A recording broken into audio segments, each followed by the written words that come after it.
Hello friends, welcome back to my channel Gyan संकल्प।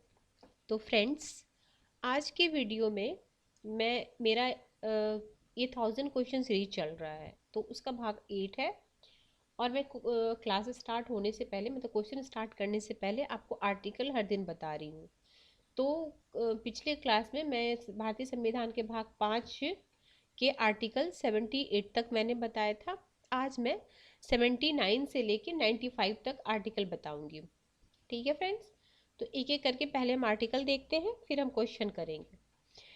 इससे पहले के आर्टिकल जानना चाहते हैं, इससे पहले का क्वेश्चन देखना चाहते हैं, तो आप मेरी पिछली वीडियो में जाइए, उसमें आपको मिलेगा। तो देखो 79 में क्या है, संसद। तो भारत का एक संसद होगा। और 78 में 80 में क्या है, भारत राज्यसभा की संरचना। और 81 में है लोकसभा। तो इसको आसान करने का सबसे अच्छा तरीका सरला सरला सरला से याद कर लो। 79 संसद, 80 राज्यसभा, 81 लोकसभा। ठीक है, अब आपको कंफ्यूजन नहीं होगा कि पहले लोकसभा का आर्टिकल है कि पहले राज्यसभा का है। ठीक है। 82 में है प्रत्येक जनगणना के पश्चात पुनः समायोजन। 83 में संसद के सदनों की अवधि। 84 है संसद की सदस्यता के लिए अर्हता। 85 है, 85 इंपॉर्टेंट है। 85 में संसद के सत्र, सत्रावसान और विघटन। 86 है सदनों के अभिभाषण और उसको संदेश भेजने का राष्ट्रपति का अधिकार। 87 है राष्ट्रपति का विशेष अभिभाषण। 88 है सदनों के बारे में मंत्रियों और महान्यायवादियों के अधिकार। 89 में है राज्यसभा का सभापति और उपसभापति। राज्यसभा का सभापति और उपसभापति। 90 में है उपसभापति का पद रिक्त होना, पद त्याग और पद से हटाया जाना। 91 है सभापति के पद के कर्तव्यों का पालन करने या सभापति के रूप में कार्य करने की उपसभापति या अन्य व्यक्तियों की शक्ति। 92 में है जब सभापति उपसभापति को पद से हटाने का कोई संकल्प विचाराधीन है, तब उसका पीठासीन न होना। 93 में क्या, 93 भी इंपॉर्टेंट है, लोकसभा के अध्यक्ष और उपाध्यक्ष। 95 क्या है, 94 क्या है, ये 93 से 94 क्या है, अध्यक्ष और उपाध्यक्ष का पद रिक्त होना, पद त्याग और पद हटाया जाना। 95 क्या है फ्रेंड्स, 95 है अध्यक्ष के पद के कर्तव्यों का पालन करने या अध्यक्ष के रूप में कार्य करने की उपाध्यक्ष या अन्य व्यक्तियों की शक्ति। तो फ्रेंड्स, आज मैं 95 तक आपको 79 से लेके 95 तक आर्टिकल बताइए। नेक्स्ट क्लास में मैं इससे आगे के आर्टिकल बताऊंगी। ऐसे धीरे धीरे आपको 395 आर्टिकल याद हो जाएंगे। मेरा यही उद्देश्य है कि अब धीरे धीरे रोज कुछ कुछ आर्टिकल आपको बताऊं, ताकि एग्जाम आते आते आपके सारे आर्टिकल, और पीछे से आप रिवीजन करते जाना, तो सारे आर्टिकल आपको आसानी से याद हो जाएंगे। तो फ्रेंड्स, अगर आपको मेरा चैनल अच्छा लगता है तो प्लीज़ मेरे चैनल को सब्सक्राइब करो, मेरे वीडियो को लाइक करो और ज़्यादा से ज़्यादा अपने फ्रेंड में शेयर करो। तो फ्रेंड, आज का क्लास में स्टार्ट करती हूँ। देखो क्वेश्चन है, इससे पहले भी मैंने इससे रिलेटेड 1000 क्वेश्चन सीरीज के 60 वीडियो डाल चुकी हूँ। ये मेरा 8वां वीडियो है। ऐसे ही हर दिन मैं प्रैक्टिस सेशन लेके आई हुई हूँ, ताकि आपके पास बहुत सारे क्वेश्चंस इकट्ठे हो जाएंगे और जो इम्पोर्टेंट हो रहा है, जो मुझे लगता है, मैं वो आपको नोट करवाती हूँ। ऐसे इसमें तो सारा इम्पोर्टेंट ही है, जो प्रीवियस ईयर में आए हुए क्वेश्चन है, कुछ नए क्वेश्चन भी हैं। और यही सब क्वेश्चन जो आप या तो बिहार का एग्ज़ाम दे रहे हो, या झारखंड का दे रहे हो, DSSB दे रहे हो, यूपी का दे रहे हो, राजस्थान दे रहे हो, मध्य प्रदेश दे रहे हो, किसी भी स्टेट का दे रहे हो, पॉलिटिकल साइंस की ये मोस्ट इम्पॉर्टेंट क्वेश्चन है ये। तो आप एक बार सारे क्वेश्चन को करो और जो जो मैं बताती हूँ उसे लिख लो, और बाकी मल्टीपल टाइम रिवीजन करो। देखो, किसी भी एग्जाम में सक्सेस होने का की पॉइंट क्या है, मल्टीपल टाइम रिवीजन। आप 10 किताब मत पढ़ो, 2 ही किताब पढ़ो, उसको मल्टीपल टाइम पढ़ो। जैसे मैं क्वेश्चन जितना करा रही हूँ हर दिन, मैं दो क्लास हर दिन मेरी वीडियो आती है यूट्यूब पे। एक मैं पॉलिटिकल साइंस का ले रही हूँ और एक हिस्ट्री का ले रही हूँ। तो पॉलिटिकल साइंस पे भी मेरा 1000 क्वेश्चन सीरीज चल रहा है, और साथ में मैं आपको आर्टिकल भी बता रही हूँ। तो अगर आप रोज 25 सिर्फ, और मैं सिर्फ ये 25 क्वेश्चन ही उसको एक्सप्लेन भी कर रही हूँ, तो उसके बारे में आपको और उससे क्या क्वेश्चन बन सकता है वो भी आपको पता चल रहा है। तो इससे आपके बहुत, मतलब मैं बोल रही हूँ ना, इससे आपको बहुत अच्छा कंटेंट आपके पास तैयार हो जाएगा, आपके पास बहुत अच्छा कंटेंट मटेरियल हो जाएगा, ताकि आप उससे कोई भी, मतलब फिर इसके बाद मैं जिस स्टेट का एग्ज़ाम आने वाला होगा उसकी प्रीवियस ईयर भी क्वेश्चन मैं आपको बताऊंगी। तो फ्रेंड मैं स्टार्ट करती हूँ। तो चलो, पहला क्वेश्चन है, मतलब इस क्लास का पहला क्वेश्चन है, निम्नलिखित में से कौन राजनीतिक सिद्धांत के पतन को विनिर्दिष्ट करता है? तो राजनीतिक पतन सबसे पहले डेविड ईस्टन और अल्फ्रेड कॉमन और लॉसलेट और रॉबर्ट डैल, ये चारों जो हैं राजनीतिक सिद्धांत के पतन की विनिर्दिष्ट करते हैं। तो ऑप्शन हो जाएगा फर्स्ट एंड सेकंड, मतलब ये चारों का नाम आप लिख लो। देखो, डेविड ईस्टन और अल्फ्रेड कॉमन और पीटर लासलेट और रॉबर्ट डहल ने राजनीतिक सिद्धांत के पतन का विचार दिया। अल्फ्रेड कॉमन ने पहली बार राजनीतिक सिद्धांत के चरण की संकल्पना प्रस्तुत की, पहली बार की। फिर ईस्टन के अनुसार राजनीतिक सिद्धांत चरण का मूल कारण इतिहासवाद है। पीटर लॉसलेट और रॉबर्ट डहल के अनुसार राजनीतिक सिद्धांत पहले ही मृत हो चुका है। और संबंधित तथ्य, माइकल ऑक्सफोर्ड जो रूढ़िवादी भी हैं, हन्ना अरेंट, लियो स्ट्रॉस ने राजनीतिक सिद्धांत के उत्थान का विचार किया है। देखो, ये चारों का नाम आप राजनीतिक सिद्धांत के पतन में लिख लेना, और माइकल ऑक्सफोर्ड, हन्ना अरेंट, लियो स्ट्रॉस, इनका नाम राजनीतिक सिद्धांत के उत्थान का विचार दिया है। ठीक है, आगे चलते हैं फ्रेंड। अगला क्वेश्चन है, राजनीतिक सिद्धांत के बारे में निम्नलिखित में से कौन सा कथन सही है? यह वैज्ञानिकवाद को स्वीकार करता है और मानववाद का खंडन करता है। यह राजनीतिक दर्शन और राजनीतिक परिघटनाओं की वैज्ञानिक जांच को संयोजित करता है। यह संरचनात्मक और संस्थात्मक होता है और राजनीतिक संस्थाओं और संगठनों के तर्क और आधार का परिलक्षण करता है। राजनीतिक सिद्धांत दार्शनिक तथा वैज्ञानिक नियामक तथा अनुभूतिमूलक, मूल्यांकन परक और व्याख्यात्मक, ऐतिहासिक तथा विश्लेषणात्मक। इसमें क्वेश्चन में क्या पूछ रहा है कि कौन सा सही है, राजनीतिक सिद्धांत के बारे में कौन सा कथन सही है? तो कथन आपका सिर्फ 4 सही है। देखो, यह वैज्ञानिकवाद को स्वीकार करता है और मानववाद का खंडन करता है। तो ये मानववाद को स्वीकार करता है, वैज्ञानिकवाद को, कौन सा कथन सही नहीं है? ठीक है, तो ये हो गया। राजनीतिक दर्शन राजनीतिक परिघटना की वैज्ञानिक जांच को संयोजित करता है, नहीं।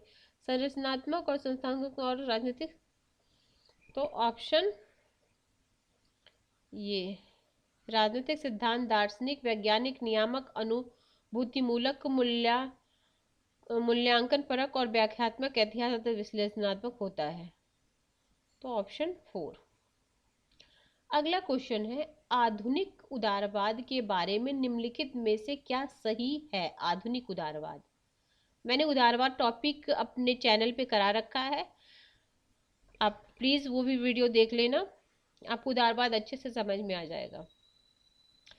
राज्य के प्राधिकार के विरुद्ध व्यक्ति की स्वतंत्रता समूह के महत्व को मान्यता प्रदान करता है। राज्य की सीमित भूमिका का समर्थन करता है। कमजोरों की रक्षा के लिए राज्य विनियमन का समर्थन करता है। तो ये आधुनिक उदारवाद, देखो सेकंड क्या, समूह के महत्व को मान्यता प्रदान करता है और कमजोर रक्षा के लिए राज्य नियामक समर्थन करता है।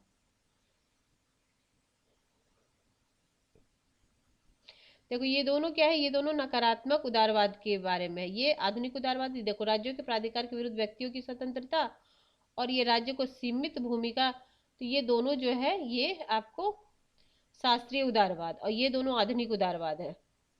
आधुनिक उदारवाद बोलिए या सकारात्मक उदारवाद बोलिए, ठीक है फ्रेंड। आप उदारवाद टॉपिक प्लीज आप देख लेना, तो आपको ये अच्छे से समझ में आ जाएगा। फिर है माओ की विसंगति सिद्धांत के संबंध में निम्नलिखित में से कौन सा कथन सही है। तो देखो, सभी सभी काल और समाजों में विसंगतियां सार्वभौमिक होती है। प्रतिरोधात्मक विसंगतियां विद्वेष वर्गों के बीच उत्पादक शक्तियों के स्वामित्व के रूप में मौजूद होती है। 3 है गैर प्रतिरोधात्मक विसंगतियां लोगों के बीच हो सकती हैं जिसका समाधान हिंसा का सहारा लिए बिना किया जा सकता है। समाजवाद व्यवस्था में विसंगतियों का कोई स्थान नहीं। तो नीचे ऑप्शन आपका 1 2 3 सही है। तो क्या है ये वाला, सभी काल और समाज में विसंगतियां सार्वभौमिक होती है। प्रतिरोधात्मक विसंगतियां द्वेष वर्गों के बीच उत्पादन शक्तियों के स्वामित्व के रूप में मौजूद होती है। और तीसरा है गैर प्रतिरोधात्मक विसंगतियां लोगों के बीच हो सकती है जिसका समाधान हिंसा का सहारा लिए बिना किया जाता है। अगला क्वेश्चन है फ्रेंड, अगला क्वेश्चन कथन कारण है। तो देखो, कथन कारण वाला जब आप क्वेश्चन सॉल्व कर रहे हो ना, तो आप वीडियो को रोक दो, कथन और कारण को पढ़ो और खुद से समझो कि क्या उसका आंसर होगा, फिर मेरी बातें सुनो। देखो, जॉन लॉक के लिए प्राकृतिक अधिकार प्रकृति के परिणाम है क्योंकि राज्य को इन अधिकारों की रक्षा और सुरक्षा करनी पड़ती है। ठीक है, तो ऑप्शन ए दोनों सही है और सही एक्सप्लेन कर रहा है। अगला क्वेश्चन फ्रेंड, अगला क्वेश्चन है निम्नलिखित में से क्या अरस्तु के सिद्धांत के बारे में सही नहीं। अब अरस्तु के जो राज्य सिद्धांत है उसके बारे में सही नहीं, तो ये जो नहीं पूछ रहा है। तो देखो, राज्य एक जैव अवधारणा है। राज्य अवर्धित व्यक्ति के रूप में है।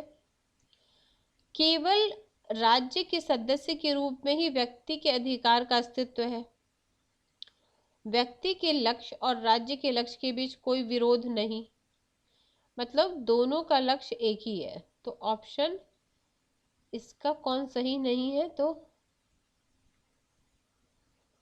देखो, अब देखो मैं इसको एक्सप्लेन भी कर दे रही हूँ। देखो, अरस्तु ने अपने बुक, अरस्तु का बुक है पॉलिटिक्स, ये शायद आप लोगों को पता होगा, नहीं पता तो लिख लीजिएगा।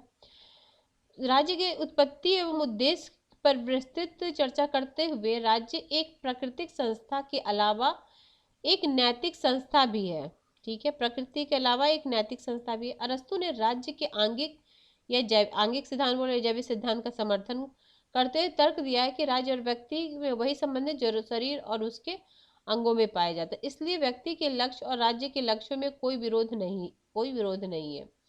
अरस्तु ने व्यक्ति के अधिकार से संबंधित कोई विचार नहीं दिया है, मतलब व्यक्ति के अधिकार से संबंधित कोई विचार नहीं दिए हैं। अरस्तु के अनुसार राज्य व्यक्ति के लिए आवश्यक भी है और स्वाभाविक भी है।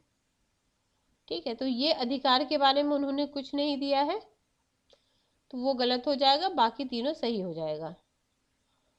अगला है, अगला हाँ ये क्वेश्चन, मैकियावेली को प्रथम आधुनिक राजनीतिक विचारक क्यों माना जाता है। तो देखो, क्यों माना जाता है, तो राजनीतिक से नीति शास्त्र और धर्म को अलग करने के कारण ही।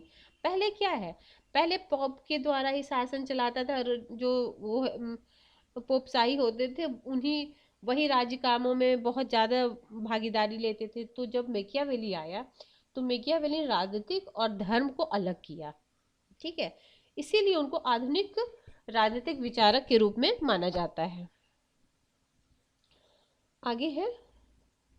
आगे है हॉब्स का निम्नलिखित में से कौन सा कथन गलत है। तो देखो फ्रेंड, अगर आप लोग चाहो कि मैं हॉब्स, लॉक, रूसो इसके लिए एक अलग से उनकी पूरी वीडियो लाऊं, उनके बारे में पूरा बताऊं, तो आप प्लीज़ कमेंट बॉक्स में बताना। तो मैं पूरे जो पॉलिटिकल थॉट्स हैं, वेस्टर्न पॉलिटिकल थॉट जो यूजीसी नेट का यूनिट 2 है, वो मैं लेके आऊँगी। अगर आप कमेंट में बताओ कि अगर वो वीडियो आपको चाहिए, तो मैं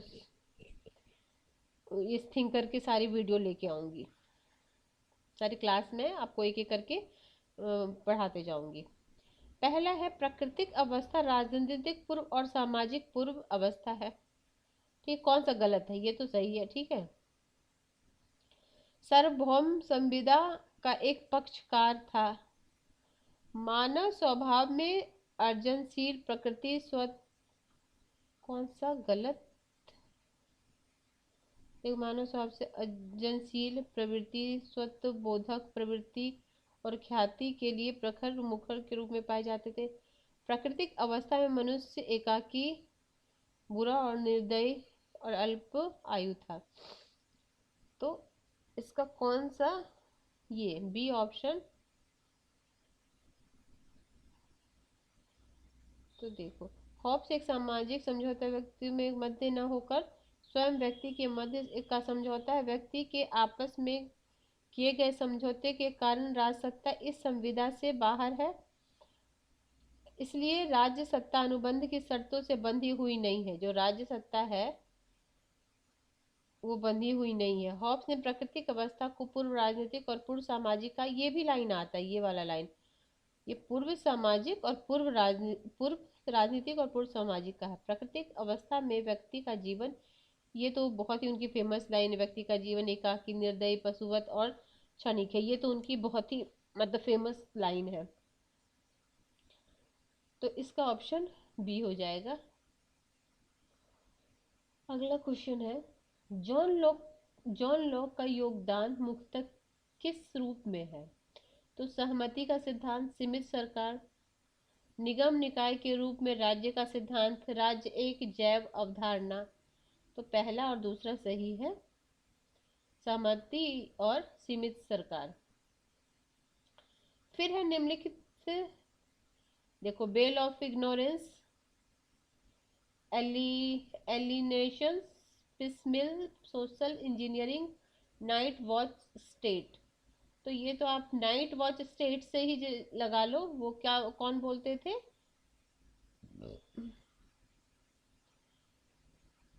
देखो पहला का होगा आपका, ए में क्या है, वे ए का हो गया आपको John Rawls, veil of ignorance, A में तीसरा।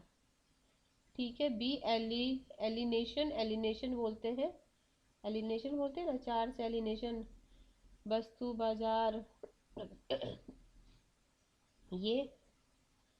और अब आपका बच्चा पीस मील सोशल इंजीनियरिंग, आपको हो जाएंगे कार्ल पॉपर और फिर हो गया नाइट वॉचमैन स्टेट, रॉबर्ट नॉजी।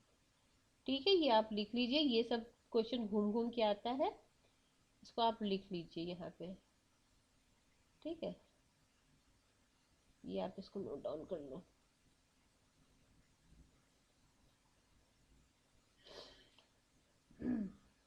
आगे है, किसने कहा मनुष्य को सोचने से पूर्व खाना चाहिए? खाने के लिए उसे उत्पादन करना होगा। उत्पादन का एक मूल कार्यकलाप है। उत्पादन एक मूल कार्यकलाप है, ये बोले थे कार्ल मार्क्स। लिख लो भाई ये लाइन, कार्ल मार्क्स। हर एग्जाम में कार्ल मार्क्स से एक से दो क्वेश्चन तो आना ही आना है, उनसे बुक से रिलेटेड, उनकी थॉट से रिलेटेड, उन्होंने क्या बोला। तो कार्ल मार्क्स, देखो कौन कौन से thinker most important, Karl Marx, Rawls, ये रिक्स, ये सब ऐसे थिंकर हैं जिनसे कोई भी एग्जाम अछूता नहीं रहता, हर एग्जाम में उनसे क्वेश्चन आने ही आना है।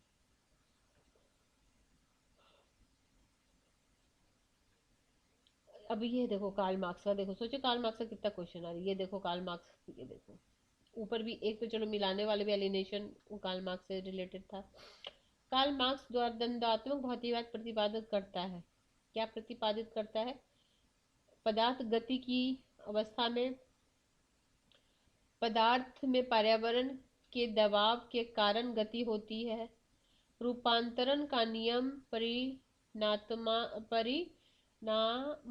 और गुणात्मक दोनों होता है। पदार्थ के विरोध निरंतर और अनंत। तो पहला, दूसरा और चौथा।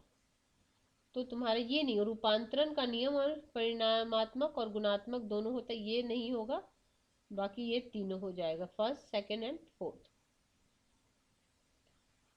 अगला है, जेएस मिल के संबंध में निम्नलिखित में कौन सा कथन सही है?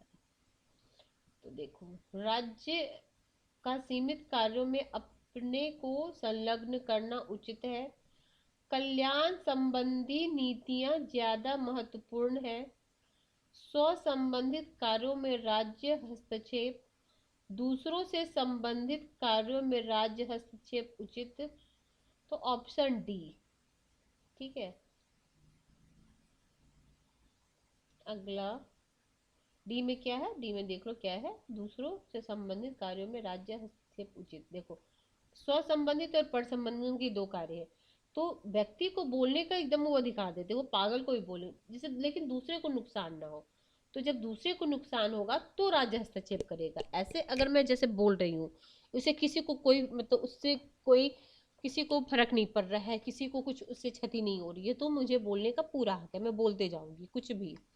लेकिन अगर वही मैं बोल रही हूँ, उससे सामने वाले को किसी को प्रॉब्लम हो रही है, तो राज्य उसमें हस्तक्षेप करेगा।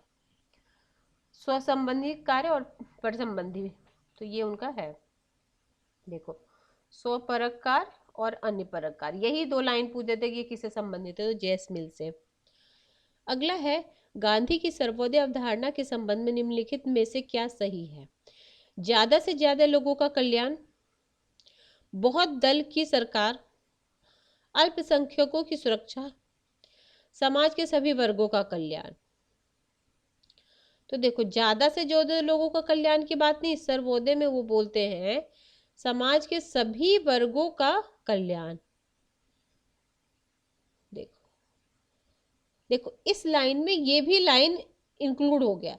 लेकिन देखो, कभी कभी क्या होता है ना, कि जब हम ऑप्शन चुनते हैं तो ऑप्शन में हमें देखना पड़ता है, जैसे अगर फोर और फर्स्ट होता तो वो सही हो सकता था, ठीक है, ज्यादा से ज्यादा या समाज के सभी वर्गों का। लेकिन अप्रोप्रिएट आंसर, देखो चार ऑप्शन में दो ऑप्शन रहते हैं कि दोनों आंसर हो सकते हैं, लेकिन कौन ज्यादा हो सकता है आंसर, तो ये भी हमें देखना पड़ता है।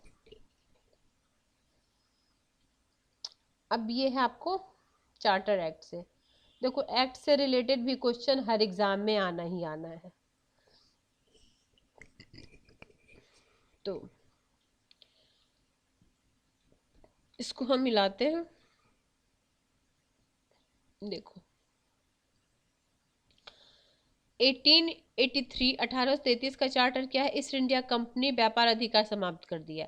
देखो, जब 1600 में आया था ईस्ट इंडिया कंपनी, तो व्यापार करता था, तो सिर्फ उसी का अधिकार, उसमें वो कुछ नहीं करते थे। क्या मतलब, ब्रिटेन के जो राजशाही थे वो कुछ हस्तक्षेप नहीं करते थे। तो लेकिन 1813 में चार्टर एक बना, जिसके तहत ईस्ट इंडिया कंपनी के व्यापार का एकाधिकार को समाप्त कर दिया। क्योंकि जब वहां से इंग्लैंड से वो आए थे, तो उन्हीं का एकाधिकार वहां से मिला था कि आप ही जाके भारत वाले क्षेत्र में आप अपना व्यापार करोगे। इसको किसी को कोई मतलब नहीं है, कोई दूसरा नहीं आएगा वहां से। वो 1813 में वो खत्म हुआ। फिर 1833 में क्या, 1833 में हुआ ईस्ट इंडिया कंपनी के व्यापारिक अधिकार की पूर्ण समाप्ति। अब उनकी पूर्ण समाप्ति हो गई, अब राजशाही अपने अधिकार में ले लिए। फिर देखो, the government of India act जो हुआ, उसमें क्या हो गया, secretary of state for India, तो इसमें क्या हो गया। फिर 1999 में क्या, पृथक निर्वाचन। ये तो शायद देखो, अब इस क्वेश्चन में आप जाओगे तो 1999 वाला आपको पृथक निर्वाचन आपको पता होगा। फिर है ये 1818 secretary of state for India, वो वहां से बन गया। फिर पृथक योगेश इंडिया कंपनी के एकाधिकार की समाप्ति,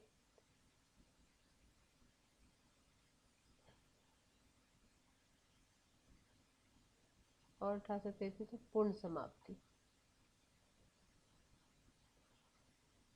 तो देखो, 1813 के चार्टर के अंतर्गत भारत में कंपनी के व्यापार एकाधिकार को समाप्त कर दिया गया, अर्थात भारत के साथ व्यापार के सभी ब्रिटिश व्यापारियों के लिए खोल दिया गया।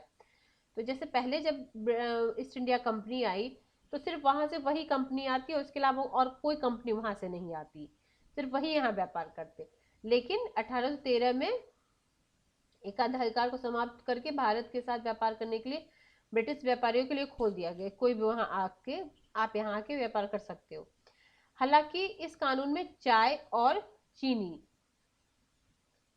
के साथ व्यापार कंपनी का एकाधिकार बहाल रहा है। मतलब चाय और चीनी पे सिर्फ ईस्ट इंडिया कंपनी का अधिकार है। ये भी पूछता है किस पे रहा, चाय और चीनी। ठीक है।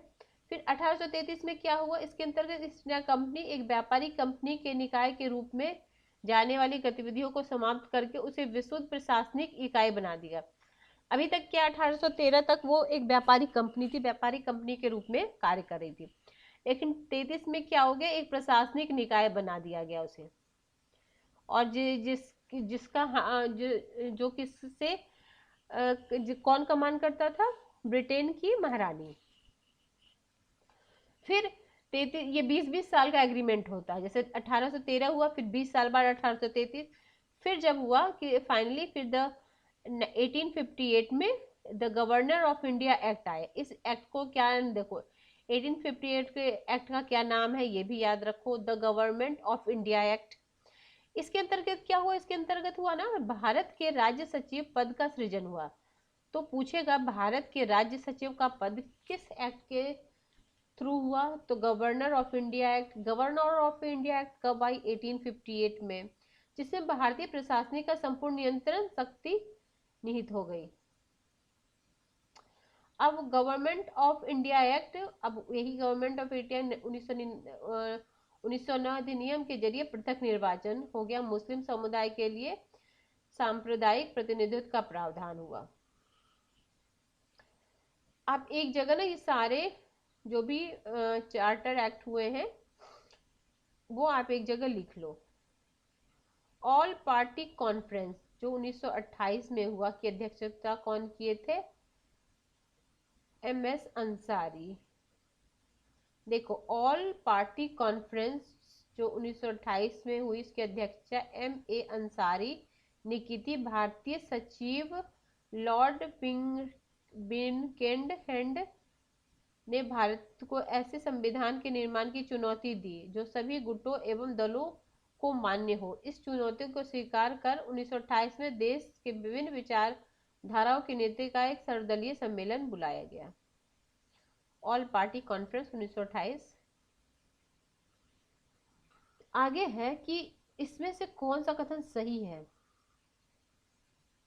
देखो, कानून का पालन सुनिश्चित करने हेतु भारत संघ को किसी राज्य को निर्देश जारी करने की शक्ति, विफलता की स्थिति में राष्ट्रपति उस राज्य सरकार के बारे में के सारे कार्यों को अपने हाथ में ले सकता है। किसी राज्य के राज्यपाल की नियुक्ति राष्ट्रपति द्वारा की जाती है तथा उसकी पदावधि राष्ट्रपति के प्रसाद पर्यंत होती है। राज्यपाल राज्य के प्रति उत्तरदायी नहीं है। तो राज्यपाल केंद्र के प्रति उत्तरदायी है ना, वो तो केंद्र का एजेंट है ना, तो ये क्यों उत्तरदायी होगा, तो उत्तरदायी नहीं होगा तो सही है। तो सारे कथन सही है। ठीक है, ये तो राष्ट्रपति द्वारा केंद्र का एजेंट है ना ये राज्यपाल।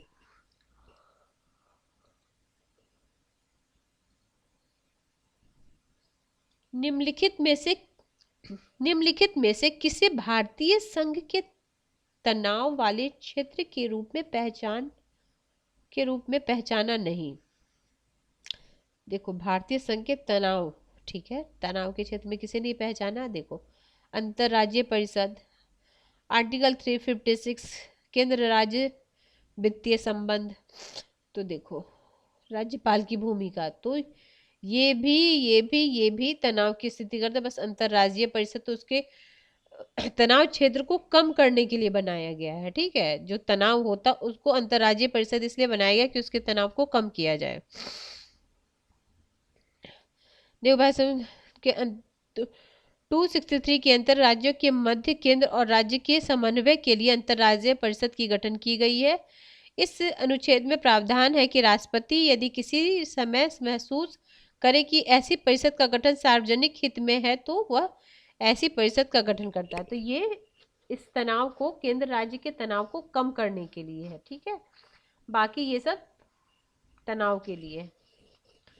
आगे बात समझ में। अगला क्वेश्चन है 74वां संवैधानिक संशोधन 1992 किन राज्यों के अनुसूचित क्षेत्र में लागू नहीं किन राज्यों को अनुसूचित क्षेत्र में? तो सेकंड है हरियाणा और थर्ड है उत्तर प्रदेश।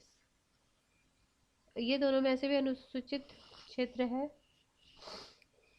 अब ये वाला ये सब भी इम्पोर्टेंट है। ये इसमें से देखो, ये सब क्वेश्चन ना आसान होता है, मुझे तो आसान लगता है। इसमें एक से दो भी अगर आप जानते हो तो आपका आंसर सही हो जाएगा। तो देखो मुझे जहां तक लगता है आपको चिपको आंदोलन पता होगा, सुंदरलाल बहुगुणा। नर्मदा बचाओ भी पता होगा, मेधा पाटेकर। अब हो सकता है सूचना का अधिकार, अरुणा रॉय। चलो देखो, ए का हमने लगाया 3, ए का 3 एक से ही मिल गया। फिर बी का हमने फर्स्ट लगाया, तो बी आंसर हो गया। सूचना का अधिकार अरुणा रॉय, ये तो लगा ही दो, ये भी बहुत पूछता है अरुणा रॉय। और तेलंगाना के चंद्रशेखर राव। आगे है आपका, भारत के उपराष्ट्रपति को उनके कालक्रमानुसार व्यवस्थित कीजिए। देखो मैंने बोला ना, ये सब राष्ट्रपति, उपराष्ट्रपति, सर्वोच्च न्यायालय के, लोकसभा स्पीकर, ये सब के कालक्रमानुसार पूछता है। तो अब इसमें हमें देखना पड़ेगा ना कौन सबसे बाद में, मतलब ध्यान मतलब करना पड़ेगा।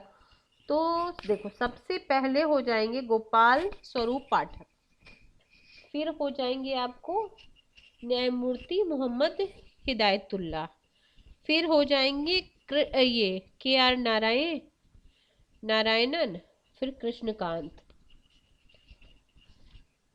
तो एक बार मैं शॉर्ट वीडियो में सारे उपराष्ट्रपति, राष्ट्रपति, इनका कालक्रमानुसार एक शॉर्ट फॉर्म में लेके आऊंगी, शॉर्ट वीडियो बना दूंगी उसके लिए।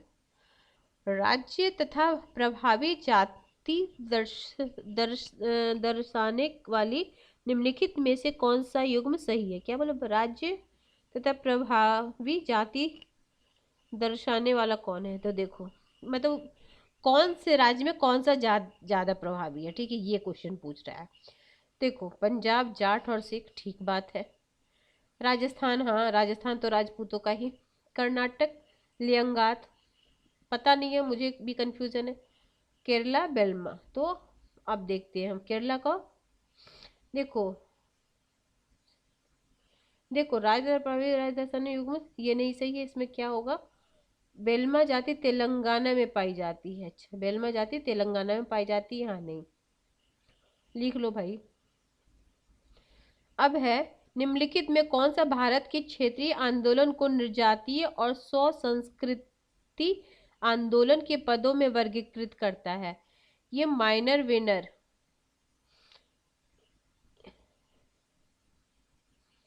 क्या बोलते हैं? भारतीय क्षेत्रीय आंदोलनों को निर्जातीय और स्व संस्कृति आंदोलन, माइनर विनर बोलते हैं। फिर है, भारत में भारतीय संविधान के अनुच्छेद 263 के अंतर्गत अंतर राज्य परिषद का गठन कब हुआ था? 1990 में। देखो, इसी से रिलेटेड ऊपर क्वेश्चन पूछा है, तो आप नोट्स में ये लिख ही लो। भारतीय अनुच्छेद 263 के अंतर्राज्यीय परिषद का गठन 1990 में हुआ। राष्ट्रपति ऊपर भी इसका हम एक्सप्लेन पढ़े थे, राष्ट्रपति इसका गठन करता है जब देखता है कि जरूरत है तो इसका गठन किया जाता है। तो फ्रेंड्स, आज की क्लास में इतना क्वेश्चन हम कराऊंगी, नेक्स्ट क्लास में इससे आगे का क्वेश्चन कराऊंगी। अगर आपको मेरा में अच्छा लगता है तो प्लीज़ मेरे चैनल को सब्सक्राइब करो, अपने फ्रेंड में शेयर करो, मेरे वीडियो को लाइक करो, ताकि मैं इसी तरह की इम्पोर्टेंट क्वेश्चंस, इम्पोर्टेंट फैक्ट्स आपके साथ शेयर करूं। Thank you, till then, bye bye.